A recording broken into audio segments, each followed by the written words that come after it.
Hi, this is Tim, and of course you're on my YouTube channel, Simply Agape Project. I wanted to do this video. A while back ago I had heard that Dave Hunt referred to Jacob as James A Prasch as a cult leader, or would make a great cult leader. The story kind of changes, and I never had any actual proof of that Dave Hunt said that, so I didn't put it out there. Well, found the proof. Now I want to preface this by saying Dave Hunt says this in jest. He does say it, and the story that I got is later on, Dave backstage to some of the people that were at the sermon conference said, you know, if anybody would make a good cult leader, it'd be Jacob Prasch. And we see now that he is a cult leader. Moriel is a cult. I left the cult. They lied on how I left, but that's what cults do. So, again, Dave Hunt says this in jest on the video. He does say it. But what I want you to really focus on is how Dave Hunt describes a cult. And that's his description of cults is the very thing that Moriel has become. It has probably been for decades. Now, there's no reconciliation. Jacob does not have fruit of the Spirit. He has fruits of the flesh.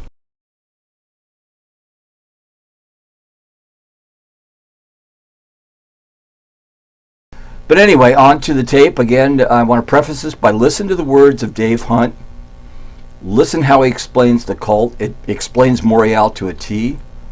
I did speak with Mike Oppenheimer just yesterday. Had a great conversation with Mike, caught up with him. Of course, always keep him and Kathy and Micah in prayer. And everybody's concerned about Sandy. I'm still concerned about Sandy, not looking at the evidence, not being discerning.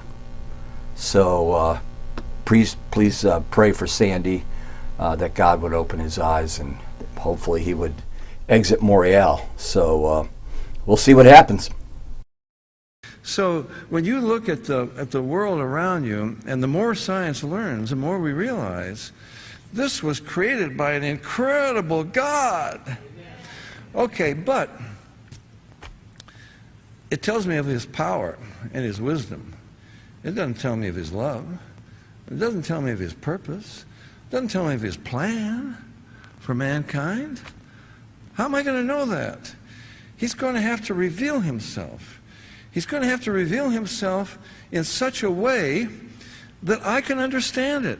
See, that's one of the problems with a cult. Whether it's Joseph Smith, or whether it's the leader of the Boston Church of Christ, or the Jehovah's Witnesses, the Watchtower Bible and Tract Society, whoever it is, they take control. The Mormons, you can't dispute what they say. You have to accept what they say. That is not the way God works. We call our ministry the Berean call. We take that from Acts 17:11, because it tells us that the Bereans were more noble than those in the town of Thessalonica, in that they received the word with all readiness of mind, and they searched the scriptures daily to see whether what Paul said was true. Now, we've got to have an authority. I don't care who you are. An atheist, if we have an atheist here tonight, you've got to have an authority. Why? Because we don't know everything. We can't do everything. You go to a doctor. He writes out a prescription in a hand you can't even read. You hand it to a pharmacist, and he puts together compounds which even if he told you the names, you wouldn't know what they are. And you adjust this. Because if you said, Doc, wait till I go through 4 years of medical school, you know, and several years of specialization, then I'll believe you. No, you can't check up on it. And none of us has been the other side of death. If we don't have an authority, someone who knows. I was being interviewed on a radio station in Southern California. I see, what really bothers me is I just find people don't think. And I find Christians don't think. And we're not teaching our young people in our Sunday schools to think. And when they face university, that's when they get confused, because they got people who face them with questions and they can't answer them.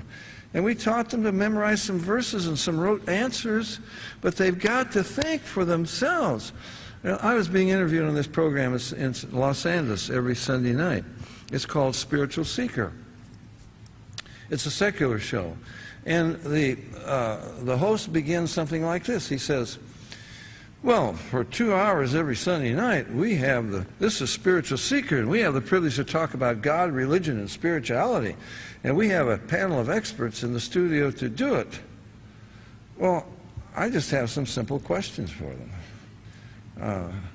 I said, Spiritual Seeker, what have you been seeking? How long have you been seeking it? And what have you found? What did you expect to find? And how would you know it if you found it? Now, you got a panel of experts to talk about God. How do you become an expert on God? I mean, instead of sitting around and talking about God, wouldn't it make more sense to find out what God has said about us? And if God hasn't said anything, forget it. I'm not interested in sitting around with people and dialoguing, your opinion, my opinion, this opinion. You understand what I'm trying to say? We must have a communication from God. We've got to. And it can't be something that Bill down here, oh, he's the only one that can interpret it. Or Jacob over here. He'd love to be a cult member, I'm sure. I mean, a leader. A cult leader. Yeah.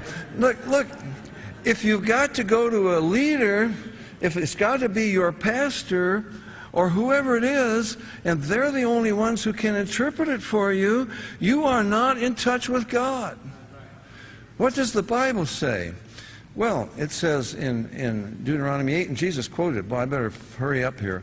Jesus quoted it in the temptation of the wilderness. It doesn't say a rabbi shall not live by bread. It says a man shall not live by bread alone, but by every word that proceedeth from the mouth of God. Now, wait a minute. That does away with the Bible codes right there. Just that fast. If you've got to live by every word that proceeds from the mouth of God, but there are certain hidden messages that you have to have a sophisticated software and a computer to get at them, then it doesn't work, folks. I mean, you just can't accept this. Psalm 1, blessed is the man. In his law doth he meditate day and night. Psalm 119:9. Wherewithal shall a young man cleanse his way? Well, he's got to go to the rabbi. He's got to check it out with a cult leader. No. By taking heed thereto according to thy word. Okay? Paul writes to Timothy, from a child, 2 Timothy 3:15, from a child you've known the Holy Scriptures, which are able to make you wise unto salvation through faith that is in Christ Jesus. Who did he learn it from? Well, his father was a rabbi. No, his father was a Greek. He learned it from his mother and grandmother. That was homeschooling back there. And they schooled him in the Bible, and he could understand it, okay? We take our pledge seriously. Please hold us to it. When you see me or somebody from Moriel engaged in conflict, it is not personal. It is doctrinal.